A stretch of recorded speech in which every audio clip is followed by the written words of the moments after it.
Hi everyone, welcome to my YouTube channel. तो आज का जो हमारा टॉपिक रहेगा वो अस्थमा रहेगा। अस्थमा को जनरली रिएक्टिव एयरवे डिजीज भी बोलते हैं। और जो अस्थमा होगा वह एक प्रकार का रेस्पिरेटरी डिजीज कंडीशन होगा। अगर यह रेस्पिरेटरी डिजीज कंडीशन होगा तो क्या मेनली इफेक्ट अपने लंग्स को करेगा? जी सर। तो ये मेनली इफेक्ट अपने लंग्स को करेगा। लंग्स में भी ये मेनली इफेक्ट किसको करेगा? लंग्स में भी ये हमारे एयरवेसेस को इफेक्ट करेगा। एयरवेज में क्या क्या आ जाएगा?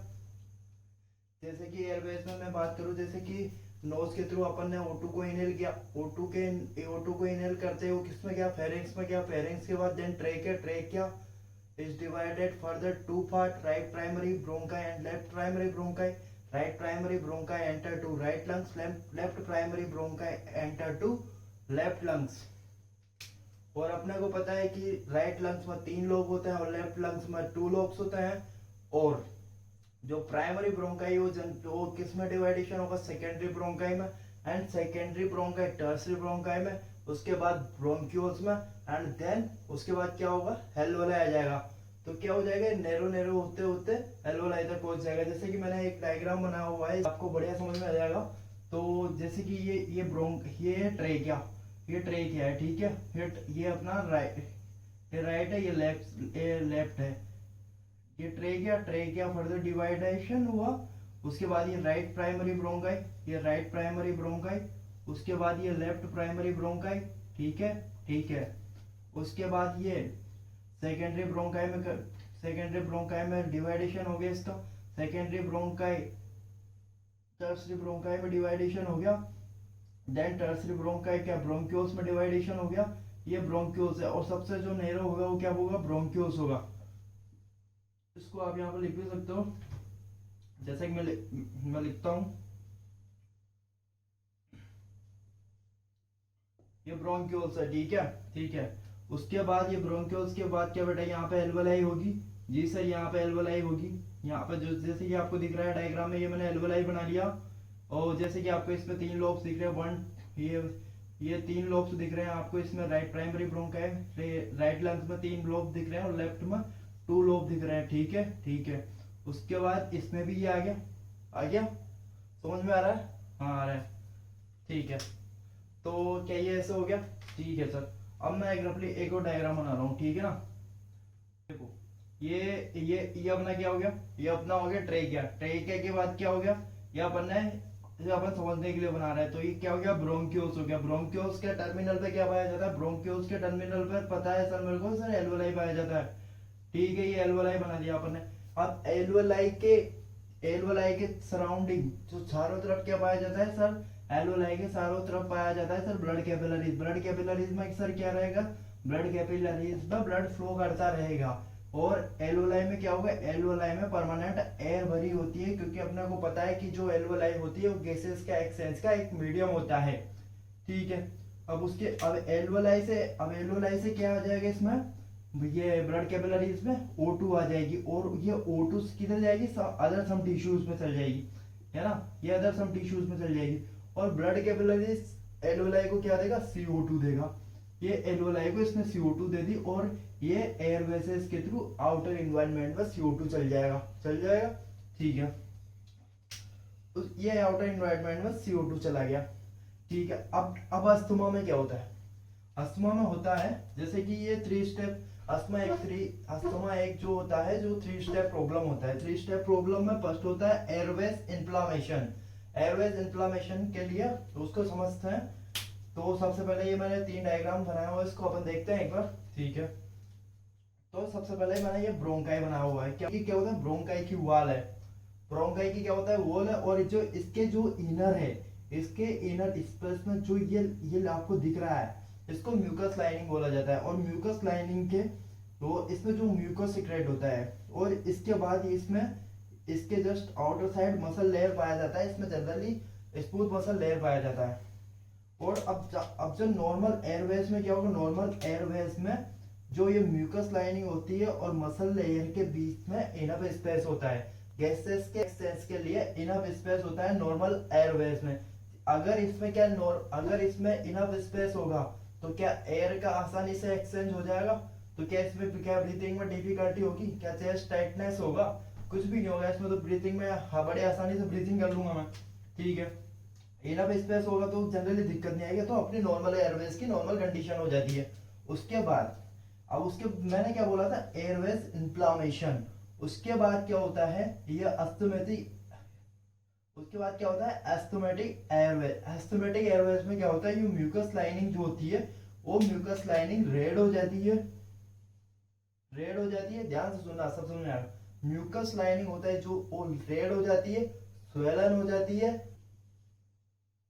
ये रेड हो गई, स्वेलन हो गई और इरिटेटिंग हो गई।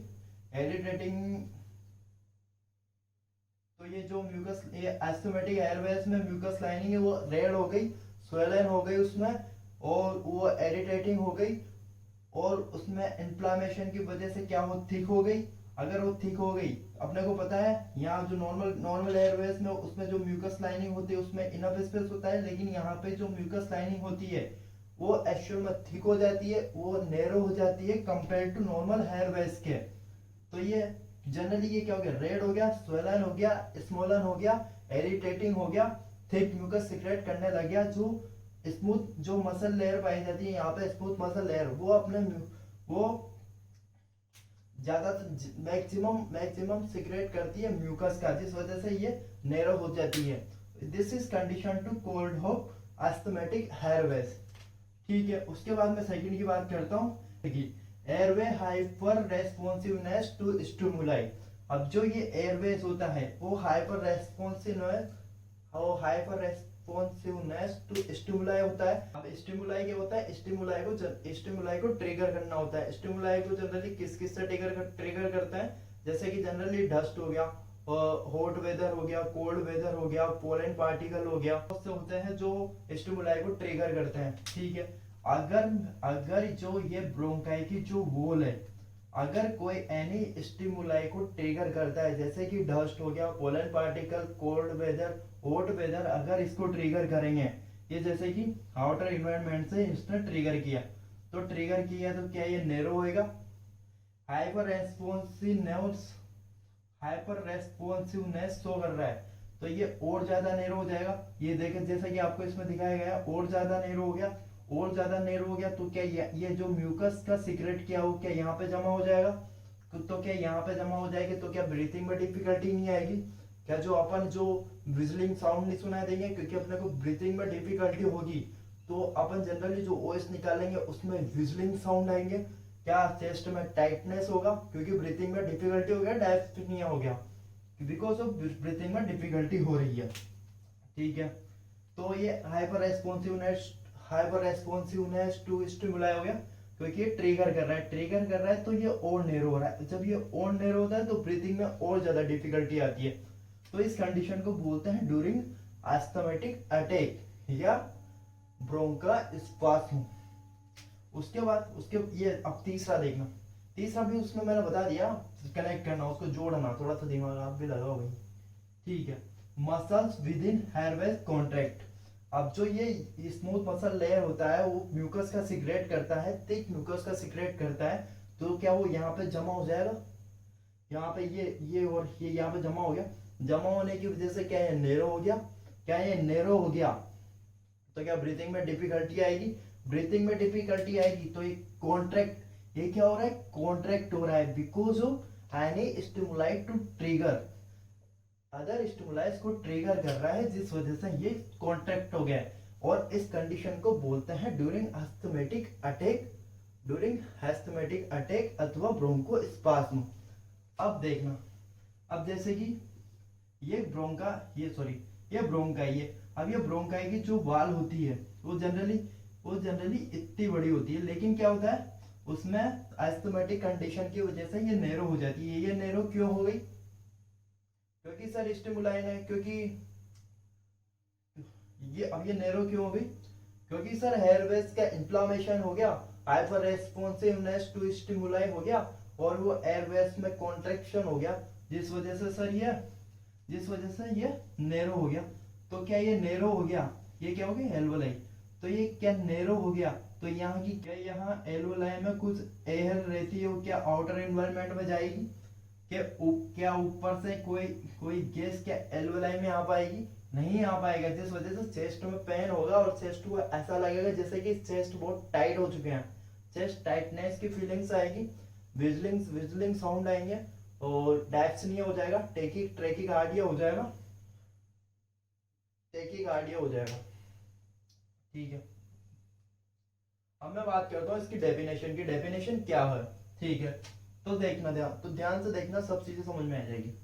Chronic inflammation of air passes, जो जो अस्थमा होता है वो क्रोनिक इन्फ्लामेशन होता है। क्रोनिक मतलब क्या होता है, दीर्घकाल, मतलब लॉन्ग टर्म इन्फ्लामेशन होता है, long term inflammation, chronic inflammation of air passes. जो ब्रोंकाई अथवा ब्रोंक्योल्स होता है उसमें लॉन्ग टर्म इन्फ्लामेशन होगा, इन्फ्लामेशन होगा तो नैरो हो गई, आ रहा है समझ में, नैरो हो गई। अब इसकी वजह से क्या होता है, characterised by periods of reversible bronchospasm. अब ये रिवर्सिबल ब्रोंकोस्पाज्म का मतलब, अब ये एयरवेज नैरो हो गए, ये क्रोनिक इन्फ्लामेशन की वजह से ये नैरो हो गए, ये नैरो हो गए। रिवर्सिबल ब्रोंकोस्पाज्म, अगर इसका रिवर्सिबल ब्रोंकोस्पाज्म का मतलब ये होता है कि अगर अपन ने इसको सही करने के लिए कुछ ट्रीटमेंट दे दिया तो ये वापस अपनी नॉर्मल हेयर वेज की कंडीशन में आ जाएगा। ऐसा नहीं है कि ट्रीटमेंट के बाद भी ये ऐसे ही रहेगा, उस कंडीशन को बोलते हैं अपन रिवर्सिबल। ठीक है, ब्रोंकोस्पाज्म, तो जनरली आपको ये चीज समझ में आ गई होगी। उसके बाद it causes airway hyper responsiveness that increase mucus production and mucosal oedema. तो हाइपर रेस्पॉन्सिवनेस, जैसे कि मैंने बताया था, ये हाइपर रेस्पॉन्सिवनेस होता है और म्यूकस का हाइपर सिक्रेशन होता है, जिस वजह से जिस वजह से ब्रीथिंग में डिफिकल्टी होती है, चेस्ट पेन होता है, चेस्ट टाइटनेस होता है और डायप्सनिया हो जाएगा, ब्रीथिंग में डिफिकल्टी हो जाएगी, टेकिकार्डिया हो जाएगा। तो ये सब कंडीशन इसकी अस्थमा की आती है। और अस्थमा में जनरली अस्थमा एक रेस्पिरेटरी डिजीज कंडीशन होता है। तो इसमें तो मेनली यही है। आई होप आपको ये सब समझ में आया होगा। मेनली ये 3 स्टेप्स है, इस 3 स्टेप्स को आप फॉलो करिए। Airway inflammation, airway hyper responsiveness to stimuli muscles with in airway contract अथवा ब्रोंकोस्पाज्म। ओके, तो देन उसके बाद अपन बात करते हैं उसके अस्थमा की इटियोलॉजी के बारे में। तो इटियोलॉजी में मतलब प्रोसेस क्या होता है जिस वजह से अपने को अस्थमा अथवा रिएक्टिव हेयर डिसीज हो सकता है। बात करता हूँ हेरिडिटी की। हेरिडिटी क्या होता है, पीढ़ी से एक पीढ़ी से दूसरी पीढ़ी में जाता है, जैसे कि पेरेंट्स से उसके चिल्ड्रन पर हो जाता है, जिस वजह से ये एक हेरिडिटी कंडीशन की वजह से भी हो सकता है। अब मैं बात करता हूँ एक्सट्रिंसिक फैक्टर और इंट्रिंसिक फैक्टर की। एक्सट्रिंसिक फैक्टर और इंट्रिंसिक फैक्टर की वजह से भी अस्थमा हो सकता है। एक्सट्रिंसिक फैक्टर में क्या क्या आता है, एक्सट्रिंसिक फैक्टर में आता है अपने पास डस्ट आता है, स्मोक आता है, जैसे कि स्मोकिंग कर रहा है कोई बंदा है वो स्मोकिंग कर रहा हो, उस वजह से भी स्मोकिंग क्या होता है, ट्रिगर करता है जिस वजह से अस्थमा की कंडीशन आ जाती है। और जैसे कि पोलन है, ये मैंने मतलब ट्रिगर में आपको बताया था, जो ट्रिगर करता है। उसके बाद पोलन ग्रेन हो गया, एक्सट्रीम हॉट एंड कोल्ड हो गया। उसके बाद इंट्रिंसिक फैक्टर की बात करूँ तो इंट्रिंसिक फैक्टर अननोन होता है। उसके बाद प्रेसिपिटेटिंग फैक्टर की मैं बात करूँ, प्रेसिपिटेटिंग फैक्टर के एग्जांपल में देखूँ तो उसमें भी जनरली स्मोकिंग आता है, स्ट्रेस आता है। अब स्ट्रेस की वजह से कैसे अस्थमा हो सकता है, बिल्कुल स्ट्रेस की वजह से भी अस्थमा हो सकता है। उसके बाद एक्सरसाइज की वजह से हो सकता है GERD, जैसे कि इसको अपन बाद में डिस्कस करेंगे। उसके बाद कोई किसी भी प्रकार का वायरल हो गया, वायरल जैसे कि बैक्टीरियल इन्फेक्शन अथवा रेस्पिरेटरी कंडीशन अथवा वायरस इन्फेक्शन हो गया, जिस वजह से भी अपने को अस्थमा देखना, जिस वजह से भी अस्थमा हो सकता है। उसके बाद अगर मैं ड्रग्स की बात करूँ तो ड्रग्स में भी जैसे कि जनरली एस्पाइरिन और बीटा ब्लॉकर और मॉर्फिन की ड्रग्स को लेने से भी जनरली अस्थमा हो सकता है। इसके बाद अब हम बात करेंगे क्लिनिकल मैन्युफैक्चरिंग की। सो देन उसके बाद मैं बात करता हूँ क्लिनिकल मैन्युफैक्चरिंग की। क्लिनिकल मैन्युफैक्चरिंग का मतलब क्या होता है, जैसे कि अस्थमा वाला पेशेंट को क्या क्या साइन एंड सिम्टम्स दिखाई देते हैं, जिस वजह से वो पता लगा सकता है कि उसके अस्थमा है अथवा रिएक्टिव हेयर डिसीज है। तो सबसे पहले उसमें क्या होता है, कफ आएगा,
डायफोरेसिस डायफोरेसिस जैसी कंडीशन देखने को मिलती है। डायफोरेसिस का मतलब होता है अत्यधिक पसीना आना।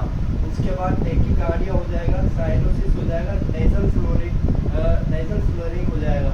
तो ये सब क्लिनिकल मैनिफेस्टेशन होता है, इन सबको याद रख लेना। जनरली ये कॉमन सेंस सही है तो सब आप लिख ही दोगे, इतना तो आप जानते ही हो, ठीक है।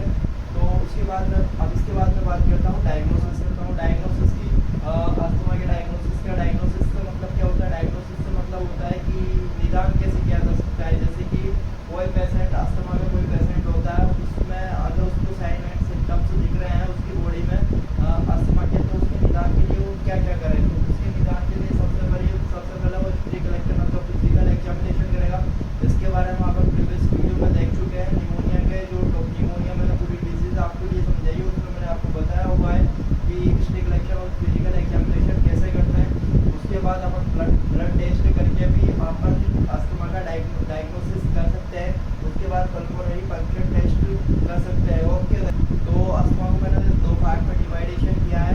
तो अस्थमा के पार्ट फर्स्ट में डेफिनेशन आ जाएगी अस्थमा की, उसके बाद वीडियोलॉजी आ जाएगी, उसके बाद उसका क्लिनिकल मैनिफेस्टेशन आ जाएगा, उसके बाद डायग्नोसिस आ जाएगा। तो इन सबको पार्ट फर्स्ट में रखा गया है। और सेकंड पार्ट में उसका पैथोफिजियोलॉजी आ जाएगी, मैनेजमेंट आ जाएगा, मैनेजमेंट अथवा ट्रीटमेंट आ जाएगा। उसमें भी जनरली मेडिकल मैनेजमेंट अथवा नर्सिंग मैनेजमेंट की मैं बात करूँगा। तो ये 2 भाग में डिवाइडेशन करने के पीछे रीजन यह है क्योंकि अगर मैं दोनों पार्ट को एक ही वीडियो में डालता तो क्या वो कचरा हो जाता, और क्या कचरा पढ़ने में आपको मजा आता? मजा नहीं आता तो क्या मैंने ऐसा करने से कुछ गलत किया? नहीं किया। ओके, मस्ती से बढ़ो, एंजॉय करो। Alright, thanks for watching. अगर आपको मेरी वीडियो पसंद आती है, समझ में आता है तो please like share and subscribe.